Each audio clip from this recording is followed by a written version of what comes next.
तो दोस्तों ये वीडियो बेसिकली बनाया जा रहा है एमए फर्स्ट सेमेस्टर हिंदी के स्टूडेंट्स के लिए, और ये नवीन सीरीज है, यूनिट वाइज कराई जाएगी। सबसे पहले हम लोग सेकेंड यूनिट बना रहे हैं, इसके बाद थर्ड यूनिट बनाएंगे और फिर जैसा आप लोग कहेंगे बारी बारी से सारे यूनिट्स बनाएंगे।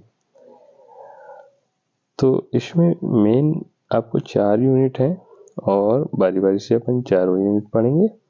ठीक है, तो चलिए स्टार्ट करते हैं आज का वीडियो। बाकी आप लोग जैसा बताएंगे तो उसी हिसाब से प्लान कर लेंगे। सबसे पहला क्वेश्चन है, हिंदी साहित्य के विकास में भारतेंदु हरिश्चंद्र का क्या योगदान है? तो इसके लिए आपका जवाब जो है वो नीचे दिया गया है। हिंदी साहित्य के विकास में भारतेंदु हरिश्चंद्र का योगदान। भारतेंदु ने हिंदी गद्य के स्वरूप को स्पष्ट करने के लिए 1883 से 84 ईस्वी के लगभग हिंदी भाषा नामक एक छोटी सी पुस्तक प्रकाशित की। इसमें शुद्ध हिंदी के रूप में उन्होंने निम्नलिखित उदाहरण प्रस्तुत किए। तो ये उदाहरण दिया गया है नीचे। पर मेरे प्रीतम अब तक घर न आए, क्या उस देश में बरसात नहीं होती, या किसी सौत के फंद में पड़ गए कि इधर की सुध भूल गए। कहाँ वह प्यार की बातें, कहाँ एक संग ऐसा भूल जाना कि चिट्ठी भी ना भिजवाना। हाँ मैं कहाँ जाऊँ, कैसे करूँ, मेरी तो ऐसी कोई मुंह बोली सहेली भी नहीं कि उससे दुखड़ा रो सुनाऊं। कुछ इधर उधर की बातों से ही जी बहलाऊं। तो ऐसा यहाँ पर दिखाया गया है भारतेंदु के बारे में। और भारतेंदु ने अपने नाटकों में इसी प्रकार की भाषा का प्रयोग किया है। एक ओर तो इनमें तद्भव एवं देशज शब्दों के मुहावरों का प्रावधान है, दूसरी ओर जनजीवन में घुले हुए विदेशी शब्दों की कोई खास परहेज नहीं किया गया है। भारतेंदु के समसामयिक अधिकांश लेखकों ने इस शैली को अपनाया, किंतु खेद की आगे चलकर बंगला के अनुवादों तथा आर्य समाज की एकांत संस्कृत निष्ठा के कारण भाषा का यह रूप अधिक मानन न हो सका। भाषा के आदर्श रूप की प्रतिष्ठा करने पर भी भारतेंदु उसका पूर्ण परिमार्जन न कर सके। वे भी पंडिताऊपन से पीछा न छुड़ा सके। ब्रजी का प्रभाव बना रहा, पूर्वी प्रयोग होते रहे, यहाँ तक कि शब्दों के अशुद्ध वर्ण विन्यास वा के स्थान पर बा, मध्य तथा अंत में ए के स्थान पर ए से भी मुक्ति न मिली। वाक्य विन्यासों एवं पद योजनाओं में भी पूर्ण परिष्कार न हो सका। किसी पदार्थों में हर एक आनंदों के लिए सूचना किया जाता आदि प्रयोग भी चलते रहे। यह परिमार्जन आगे चलकर आचार्य द्विवेदी के हाथों संपन्न हुआ। यह सब होने पर भी हमें भारतेंदु के कथन को स्वीकार करना चाहिए कि हिंदी नई चाल में ढली। और ये जो लिखा है हरिश्चंद्र मैगनीज 1873 ईस्वी में लिखा है। हिंदी की नई चाल उसे व्यवहारिक रूप देने में समर्थ हुई। हिंदी में अन्य भाषाओं से शब्द ग्रहण करने की अद्भुत क्षमता दृष्टिगत हुई है। एक सजीव भाषा की भांति उसमें अंग्रेजी और बंगला से अनेक शब्द ग्रहण किए। भारतेंदु के समय में ही अंग्रेजी के अनेक शब्द हिंदी में आ गए थे। उदाहरण के लिए शासन संबंधी शब्दों में म्यूनिसिपैलिटी, हाईकोर्ट, कलेक्टर, पुलिस, जज, गवर्नर, वायसराय, लॉर्ड आदि का प्रयोग धड़ल्ले से होने लगा था। इसी प्रकार वस्त्र एवं वेशभूषा संबंधी शब्दों कोट, पैंट, शर्ट, शू, टाई, बूट, कॉलर का भी प्रयोग चल पड़ा था। इसी प्रकार नित्य प्रति के जीवन में प्रयुक्त होने वाले शब्दों जैसे station, postman, rail, editor, copy, brandy का आगमन भी तीव्रता से हो रहा था। शब्द भंडार के साथ साथ हिंदी गद्य की अभिव्यंजना शक्ति भी बढ़ने लगी। इसमें नवीन विचारों को धारण करने की शक्ति आ रही थी। निश्चय ही भारतेंदु युग तक आते आते हिंदी गद्य में युगांतर उपस्थित हो गया था और हिंदी नए चाल में ढलने लगी थी। निश्चय ही यह स्थिति सहसा एक दिन में उत्पन्न नहीं हुई होगी। डॉक्टर रामविलास शर्मा ने नागरिक प्रचारणी सभा काशी के 13वें और 14वें त्रैमासिक खोज विवरणों का हवाला देकर स्पष्ट किया है कि जिसे हरिश्चंद्री हिंदी कहा गया है उससे मिलती जुलती हिंदी फतेहपुर आगरे के गोपाल कृत बढ़ई विलास 1845 ईस्वी, आगरे के रंगीलाल कृत तोता मैना की कहानी 1850 ईस्वी लिपिकाल और लखनऊ के मोतीलाल के कहानी संग्रह 1873 ईस्वी लिपिकाल में विद्यमान है। मोतीलाल की कहानियों के संग्रह के प्रयुक्त गद्य के लिए वे कहते हैं, इसकी भाषा तो हरिश्चंद्री हिंदी बताने के लिए विशेष परिवर्तन आवश्यक न होगा। यह वह सरल हिंदी है जो भारतेंदु को प्रिय थी। अब आगे ये हम लोग जानेंगे भारतेंदु के समसामयिक लेखकों का योगदान। तो भारतेंदु की प्रेरणा से उनके जीवन काल में ही अनेक गद्य लेखकों एवं कवियों का अच्छा मंडल बन गया था। गद्य लेखकों में पंडित प्रताप नारायण मिश्र, उपाध्याय बद्री नारायण चौधरी, ठाकुर जगमोहन सिंह तथा पंडित बालकृष्ण भट्ट प्रमुख थे। इन सभी लेखकों को अपनी परंपरागत भाषा की प्रवृत्ति का पूरा परिचय था। संस्कृत के अप्रचलित शब्दों का प्रयोग ये लोग नहीं करते थे।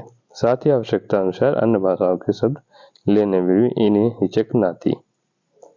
लोक जीवन के प्रचलित सुंदर अभिव्यंजनापूर्ण शब्दों को ग्रहण करने में ये लोग हिंदी का हित मानते थे। यह होने पर भी इनकी निजी विशेषताएं थी और इन विशेषताओं ने हिंदी गद्य के तत्कालीन स्वरूप को बहुत दूर तक प्रभावित किया था। तो ये रहा इस प्रश्न का उत्तर। इसके बाद हम लोग दूसरा प्रश्न देखेंगे। नेक्स्ट प्रश्न है, आदिकाल में हिंदी भाषा के विकास को समझाइए। हिंदी भाषा का विकास खड़ी बोली हिंदी का उद्भव सौरस्वनी अपभ्रंश से हुआ है, किंतु यदि हिंदी को पश्चिमी हिंदी और पूर्वी हिंदी की 8 बोलियों के प्रतिनिधि माने तो उसका विद्भव सौरस्वनी तथा अर्धमगधी अपभ्रंश से हुआ है। विस्तार में जाकर यदि उसे 17 बोलियों का प्रतिनिधि माने तो हिंदी का उद्भव सौरस्वनी, अर्धमगधी तथा मगधी अपभ्रंश से हुआ है। यूँ तो हिंदी भाषा के कुछ व्याकरणिक रूप पाली में भी मिलते हैं। प्राकृत काल में उनकी संख्या और बढ़ गई है तथा अपभ्रंश काल में ये रूप प्राय 40% से भी ऊपर हो गए हैं, किंतु हिंदी भाषा का वास्तविक आरंभ 1000 ईस्वी से माना जाता है। इस तरह हिंदी के विकास का इतिहास आज तक कुल लगभग 9,500 वर्ष 1000 से 1975 ईस्वी में फैला है। भाषा के विकास की दृष्टि से इस पूरे समय को 3 कालों में बांटा जा सकता है। पहला है आदिकाल, मध्यकाल और लास्ट है आधुनिक काल। जो आदिकाल का समय दिया गया है 1000 से 1500 तक दिया गया है। हिंदी भाषा अपने आदिकाल में सभी बातों में अपभ्रंश के बहुत निकट थी, क्योंकि उसी से हिंदी का उद्भव हुआ था। आदिकालीन हिंदी में मुख्यतः उन्हीं ध्वनियों, स्वरों, व्यंजनों का प्रयोग मिलता है जो अपभ्रंश में प्रयुक्त होती थी। मुख्य अंतर ये हैं, अपभ्रंश में केवल 8 स्वर थे, आ, ई, उ, ए, ओ। ये 8 स्वर ही मूल स्वर थे।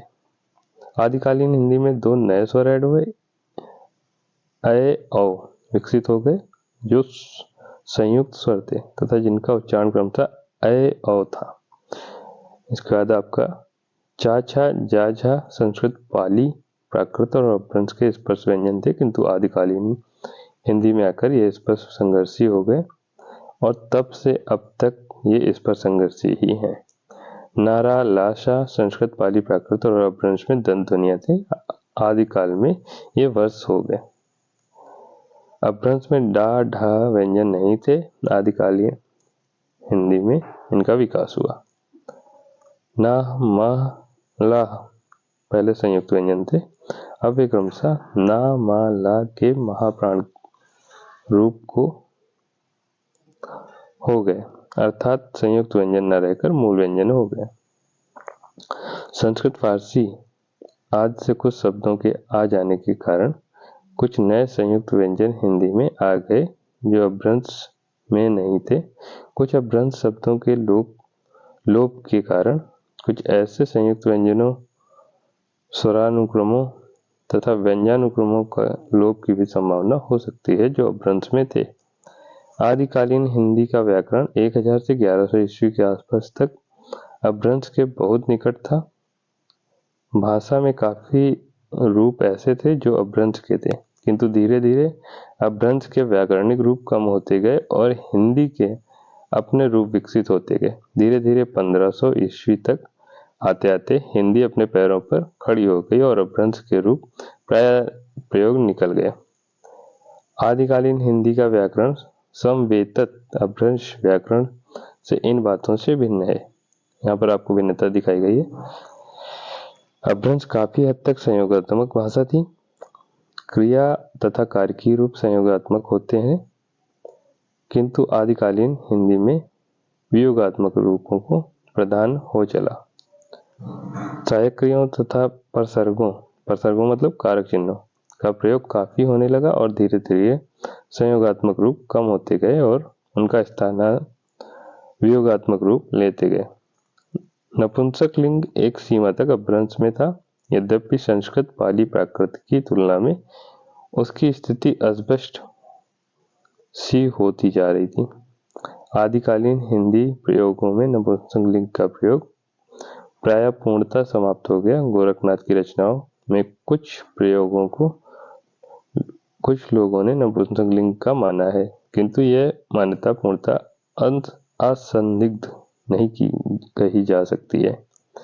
हिंदी वाक्य रचना में शब्द क्रम धीरे धीरे निश्चित होने लगा था। आदिकालीन हिंदी का शब्द भंडार अपने प्रारंभिक चरण में अपभ्रंश का ही था, किंतु धीरे धीरे कुछ परिवर्तन आते गए, जिनमें उल्लेख 2-3 है। पहला है भक्ति आंदोलन का प्रारंभ हो गया, अतः अपभ्रंश की तुलना में तत्सम शब्दावली कुछ बढ़ने लगी। दूसरा है मुसलमान के आगमन से कुछ शब्द पश्तो, फारसी तथा तुर्की भाषाओं से हिंदी में आए। तीसरा, भक्ति आंदोलन तथा मुसलमानी शासन का प्रभाव समाज पर भी पड़ा, जिसके परिणाम स्वरूप इस बात की भी संभावना हो सकती है कि कुछ ऐसे पुराने शब्द जो अपभ्रंश से प्रचलित थे, इस काल में अनावश्यक या अल्पावश्यक होने के कारण या तो हिंदी शब्द भंडार से निकल गए या फिर उनका प्रयोग बहुत कम हो गया। इस काल के साहित्य में प्रमुखतः डिंगल, मैथिली, दक्कनी, अवधी, ब्रज तथा मिश्रित रूपों का प्रयोग मिलता है। इस युग के प्रमुख हिंदी साहित्यकार गोरखनाथ, विद्यापति, नृपतनाल, चंद्रबरदाई, कबीर आदि हैं। ठीक है, तो ये आपका उत्तर पूरा हो गया। इसके बाद नेक्स्ट क्वेश्चन है, भक्ति काल में हिंदी भाषा का विकासात्मक परिचय दीजिए। तो मध्यकाल का टाइम पीरियड जो दिया गया है 1500-1800 दिया गया है, और स्टार्ट करते हैं इसका आंसर। इस काल में ध्वनि व्याकरण तथा शब्द भंडार के क्षेत्र में मुख्यतः आगे दिए गए परिवर्तन हुए हैं। ध्वनि के क्षेत्र में 2-3 बातें उल्लेखनीय हैं।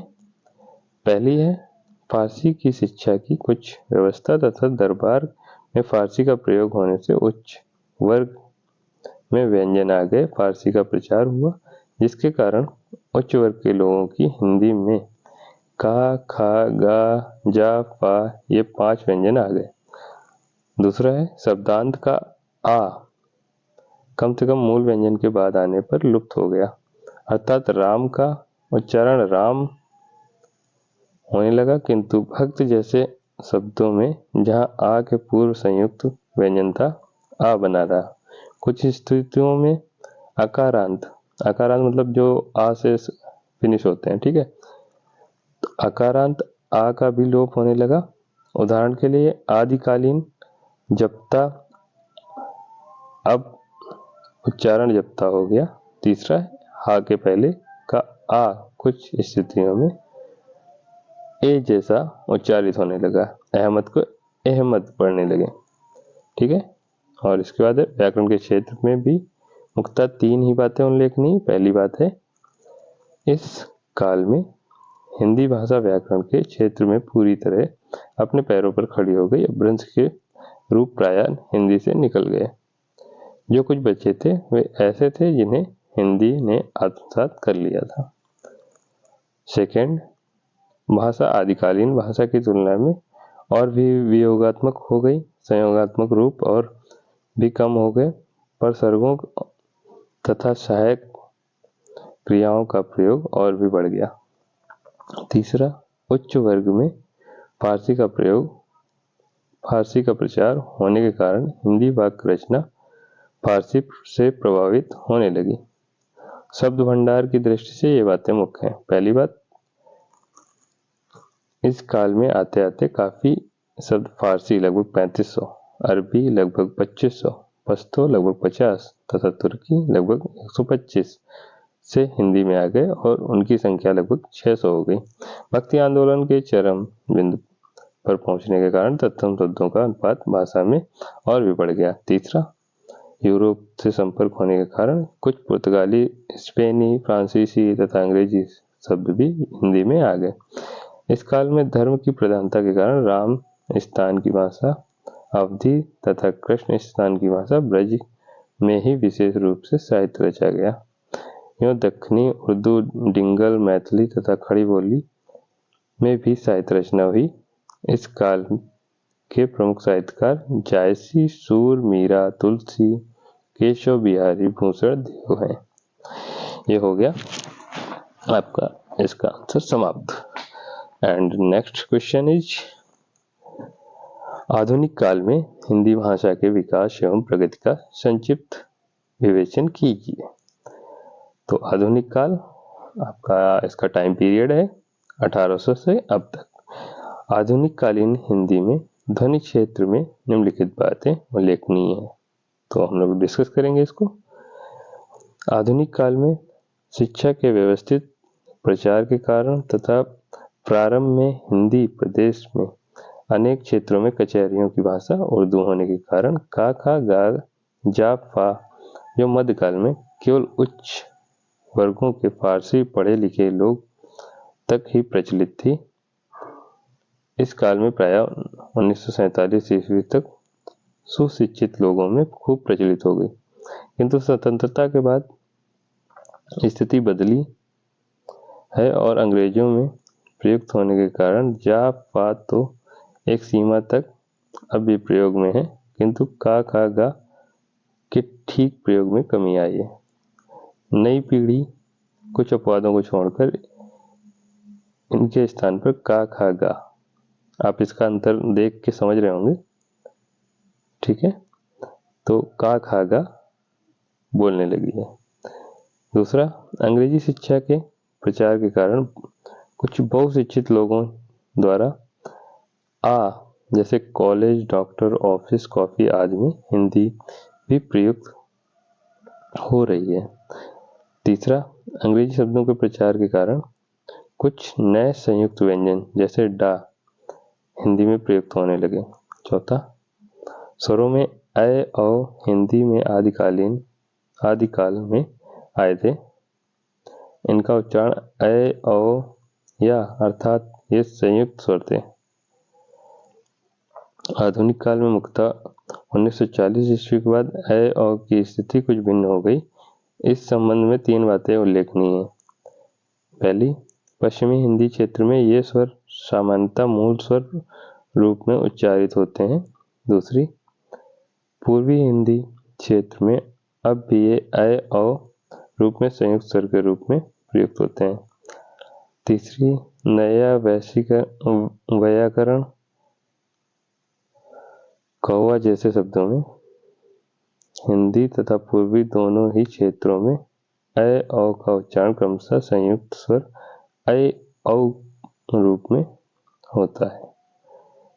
अब 5वां पॉइंट है, मध्यकाल में आ का लोप शब्दांत तथा कुछ स्थितियों में अक्षरांत में होना आरंभ हुआ था। आधुनिक काल तक आते आते यह प्रक्रिया पूरी हो गई।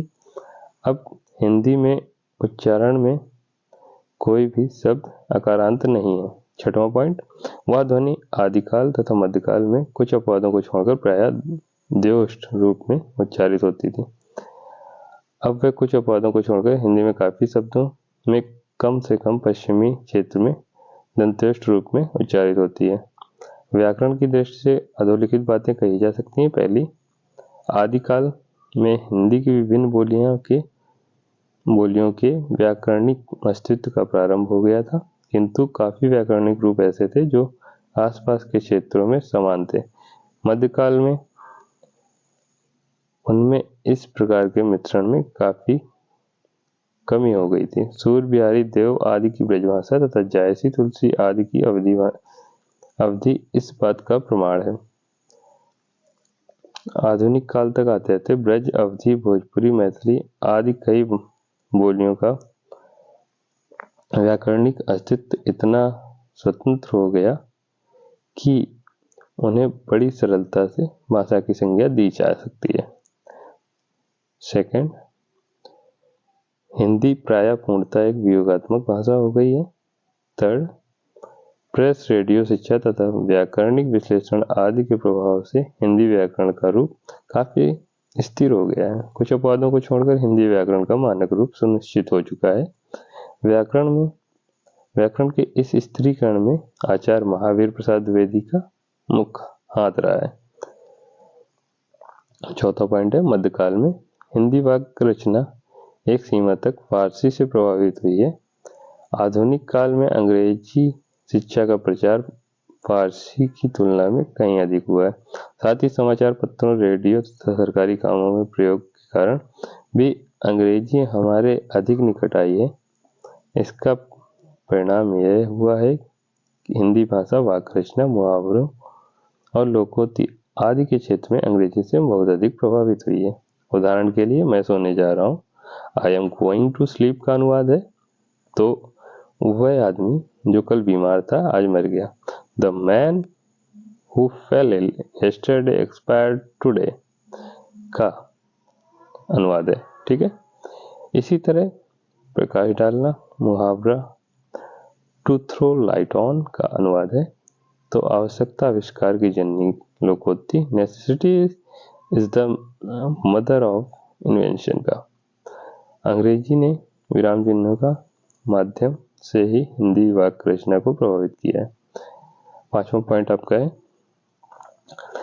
इधर कुछ वर्षों से कीजिए के लिए करिए, मुझे के लिए मेरे को, मुझको के लिए मेरे से, तुझ में के लिए तेरे में, नहीं जाता के स्थान पर नहीं जाता, नहीं जा रहा है के स्थान पर नहीं जा रहा जैसे नए रूपों तथा नई वाक्य रचना का प्रचार कुछ क्षेत्रों में बढ़ता जा रहा है।